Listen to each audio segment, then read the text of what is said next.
The truth is the cure.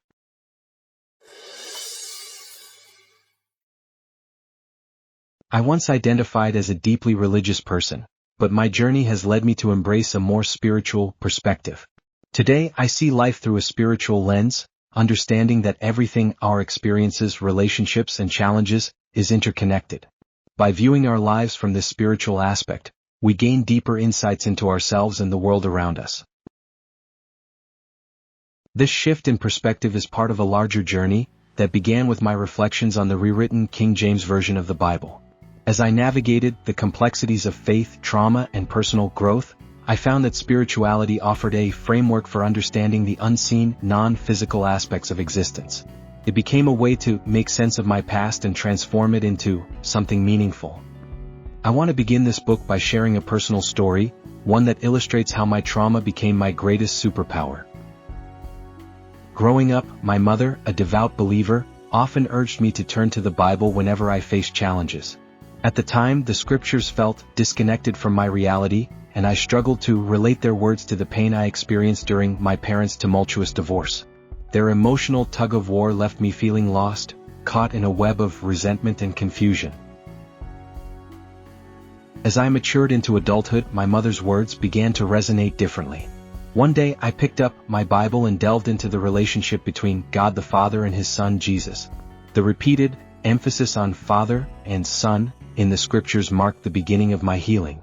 By then, I had already started writing as a way to process my feelings, but I realized that to truly move forward, I needed to confront my father.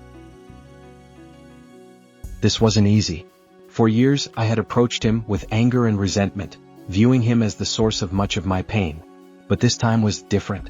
I decided to approach him with respect, even if it felt undeserved. I imagined him in the role of God and placed myself in the role of Jesus Christ. This shift in mindset opened a door that had long been closed. When I spoke to him, I saw something change. My approach allowed him to lower his defenses and truly listen. For the first time, he shared stories of his childhood, his own father, and the pain he had carried for so long. He revealed how his father had been critical and harsh, using tough words in hopes of fostering improvement.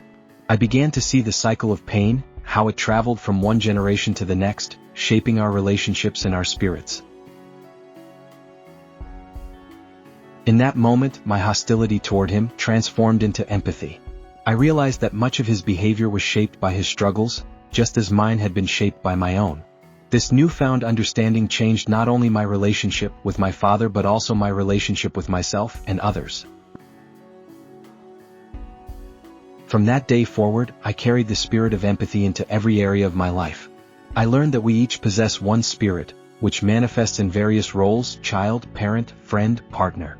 If that spirit is burdened with resentment, hatred, or distrust, it lingers, waiting to be triggered. But when we confront the truth, we can transform that spirit into one of hope, love, and inspiration. No matter your age, if the opportunity arises, seek out your father. The insights he holds can be immeasurable, and the conversations you share might be more transformative than you can imagine. Through understanding, we can break cycles of pain and create a legacy of healing and connection.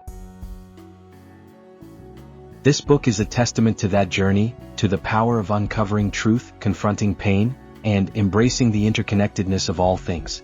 It is my hope that these reflections will inspire you to explore your own story, recognize the strength within your spirit, and share that light with the world. Please support this message by liking it, sharing it with someone who may be struggling with their relationship with their father, and subscribe to be notified when the next chapter becomes available, because the truth is the cure.